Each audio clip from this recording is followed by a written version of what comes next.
La salle du Conseil de ville de La Chute a accueilli une quarantaine de personnes récemment dans le cadre d'une activité marquant la 8e édition de la Semaine de l'alphabétisation populaire et dont le thème était « Traversons l'écran pour un virage numérique humain ». Dans ce cadre de cette semaine-là, les organismes de la région de Laval, Laurentides, Lanaudière, ceux qui souhaitent participer, ont créé un comité ensemble pour pouvoir organiser une activité commune avec plusieurs organismes en alphabétisation. Et cette année, cette activité est à La Chute. Oui, et parlez-moi des différentes activités qui sont offertes aujourd'hui de 13h30 à 15h30. Dans le fond, aujourd'hui, on a 9 différentes stations, dont la première station, c'est d'aller remplir un formulaire en ligne. Il y a des conditions spécifiques pour aller retrouver un type de formulaire qui n'est pas évident à trouver. La deuxième station, c'est un formulaire à compléter soit en allemand ou en russe, parce que dans la vie de tous les jours, les gens qui ont la difficulté à lire et à écrire dans leur propre langue, dont le français, ont la difficulté à remplir un formulaire. Fait que c'est de faire vivre cette réalité-là dans une autre langue, pour pas qu'on comprenne qu'est-ce qu'on remplit. Dans la station numéro 3, c'est les circulaires en ligne. Fait que tout ce qui touche les circulaires qui vont en ligne, ils font une activité en lien avec ça pour aller faire des recherches en ligne avec les circulaires et autres. La quatrième, c'est la mosaïque en lien avec la thématique « Traversons l'écran pour un virage numérique plus humain ». Tout ça. Et nous avons la cinquième station qui est des informations, des infos sur Internet. Dans le fond, c'est en lien avec la bibliothèque de La Chute. Ils vont faire rechercher des choses sur Internet avec leur site Internet qui peut être plus complexe dans la vie de tous les jours. Le sixième station, c'est en lien, au départ, c'était censé être un mot croisé et finalement, ça a été changé pour une activité d'association d'images avec des termes compliqués dont les gens doivent associer l'image avec le mot. La septième station, c'est des recherches, trouver une recette en ligne. Donc, la personne a des conditions spécifiques, elle a des allergies, elle a des complications au niveau de sa santé et elle a des restrictions alimentaires, des choses qu'elle n'aime pas, dont les gens doivent trouver une recette pour, selon tout avec les critères de conditions. À la 8e station, c'est comment comprendre un code QR.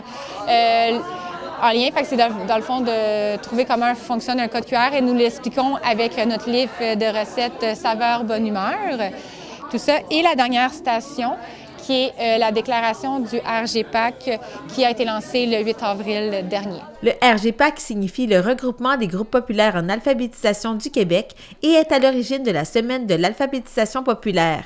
Près de 80 organismes d'alphabétisation populaire en font partie, dont la Maison des mots des Basses-Laurentides qui était représentée par la coordonnatrice qui a expliqué pourquoi cette semaine a vu le jour.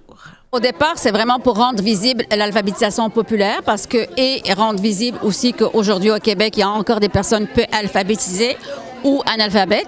Donc, pour nous, c'était vraiment important de mettre en lumière que même en 2024, il y a des gens qui encore ont de la difficulté à lire et à écrire. Et qu'est-ce qui explique ça selon vous? En fait, souvent, c'est des gens dont les besoins n'ont pas été répondus à l'école. Alors, sans pour autant critiquer l'école, c'est juste que l'école, ça ne fonctionne pas pour tout le monde. Et souvent, quand ces personnes n'ont pas eu où il y avait des besoins et ces besoins n'ont pas été répondus, souvent, ce que ça crée, la personne ne finit pas son parcours scolaire, malheureusement. Oui, et quelles sont les solutions à apporter à ces gens-là? En fait, c'est offrir plus de services. Puis on ne le dira pas assez souvent. Puis on a vécu une grève il n'y a pas longtemps. Puis parmi les demandes lors de la grève, c'est vraiment offrir le plus de services possible aux enfants en difficulté. Oui, les solutions. La prévention, je m'excuse aussi, parce que la prévention, c'est important. Puis c'est prouvé à partir de plusieurs études. Plus on vient d'un milieu défavorisé, plus on a tendance à décrocher. Ou plus on vient d'un milieu où les personnes ont de la difficulté à lire ou écrire, où ils ont eu un parcours difficile, un parcours scolaire difficile, ça va reproduire une génération qui va avoir encore de la difficulté à lire et écrire. Et si vous aviez un mythe à déboulonner concernant une personne analphabète, quel serait ce mythe? Le mythe, c'est que c'est pas des gens, on va dire souvent, parce qu'ils n'étaient pas bons à l'école ou ils étaient paresseux ou etc.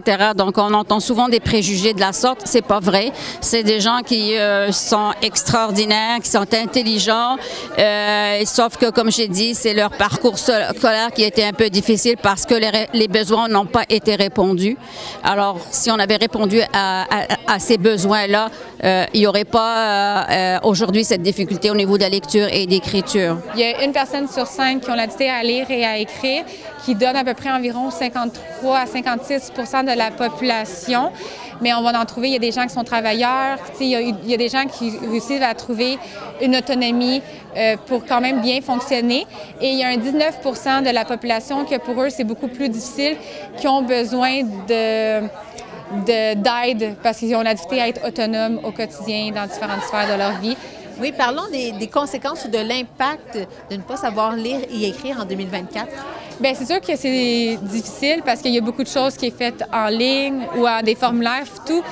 Les documentations qu'on reçoit, faut être capable de comprendre qu'est-ce qu'on reçoit. Fait que tout est écrit. Fait que c'est beaucoup difficile, fait que ça fait que tu as la difficulté des fois à faire ton épicerie. Ça peut être aller faire des transactions à la caisse, ça peut être d'aller juste simplement aller sur Internet, juste comprendre ta facture de Vidéotron, d'Hydro-Québec, le courrier qu'on reçoit au quotidien. Ça peut être des enjeux qui peuvent être vraiment difficiles au quotidien pour les gens parce qu'ils ont besoin de quelqu'un pour pouvoir les aider au quotidien. C'est sûr que les gens trouvent une certaine autonomie pour essayer de se développer. Ils vont aller avec le côté visuel pour être capable de se débrouiller au quotidien aussi. Et on voit des fois que certaines personnes ressentent de la honte face au fait qu'ils ne savent pas lire ni écrire, d'être analphabètes. Oui, malheureusement, c'est un sentiment que les gens vivent beaucoup, d'avoir honte, parce que vu qu'il y a beaucoup d'étiquettes, de dire, bien, voir qu'en 2024, tu sais ni lire ni écrire, il y a les écoles, il y a plein de choses qui sont en jeu. Mais malheureusement, c'est ça. Fait que les gens ont peur d'en parler parce qu'ils ont peur d'être jugés, ils ont peur d'être ridiculisés, ils ont peur de se faire juger simplement parce qu'ils ont la difficulté à lire et à écrire. Ils vivent vraiment de la honte et d'ailleurs, les groupes d'alphabétisation, quand ces gens arrivent dans nos milieux, ce qu'on travaille, la première étape, c'est travailler l'estime de soi, complètement déconstruire cette idée dans leur tête que c'est eux le problème, c'est pas eux le problème, souvent c'est un problème de société. Et puis là, on essaie de défaire avec eux cette mauvaise estime de soi, puis on leur dit souvent non, vous êtes des adultes, vous avez une expérience de vie et dans nos groupes d'alphabétisation, c'est ce qu'on utilise et c'est ce qu'on travaille avec eux. Chaque personne a un parcours de vie différent et qui fait que nous sommes qui nous sommes aujourd'hui. Fait que de dire, c'est correct, j'ai la difficulté à lire et à écrire, mais je vais aller chercher les outils pour m'aider, pour être plus autonome. Quels sont-ils, ces outils? C'est les différents centres en alphabétisation qui sont les organismes communautaires en alphabétisation populaire. Il y en a plusieurs dans les différentes régions. Nous sommes là pour venir en aide à ces personnes-là aussi. Rappelez-nous les différents services que vous offrez à la Maison populaire d'Argenteuil. On fait de l'aide aux formulaires pour les personnes qui ont la difficulté à remplir des formulaires. Vous pouvez nous appeler pour savoir quel formulaire qu'on peut vous aider. Nous aidons au niveau des ateliers de français, calcul, au niveau de base. Nous faisons niveau primaire. Nous avons aussi un atelier de journal dont les gens peuvent pratiquer qu'est-ce qu'ils apprennent au quotidien en faisant un article de journal. Nous avons aussi une librairie de livres usagés qui sert aussi de plateau de travail pour nos participants pour développer des tâches quotidiennes, pour développer une autonomie ou développer des compétences pour le travail.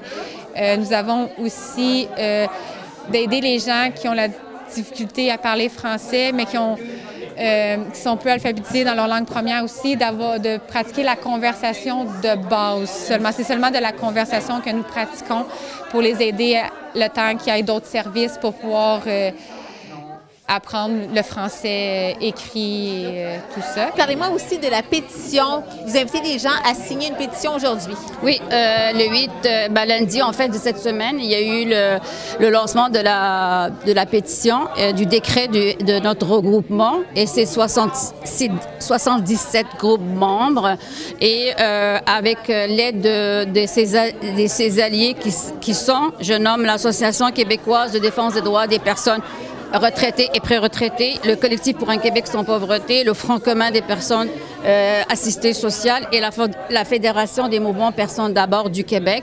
Alors tous ils se sont réunis pour un peu parler en fait du virage numérique qui est en train de se mettre en place et puis qui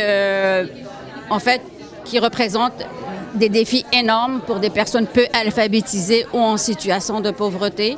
Et quand on dit des personnes peu alphabétisées et en situation de pauvreté, c'est que souvent, ils n'ont pas Internet, ils n'ont pas les moyens d'acheter un ordinateur, et ça, on rajoute à ça la difficulté de lire et d'écrire. Où est-ce qu'on peut aller signer cette pétition? En fait, aujourd'hui, on a le format papier, sinon il y a le format en ligne. Donc, on peut juste googler le RGPAC. Il y a la page Facebook du RGPAC, puis on a le lien direct pour la pétition.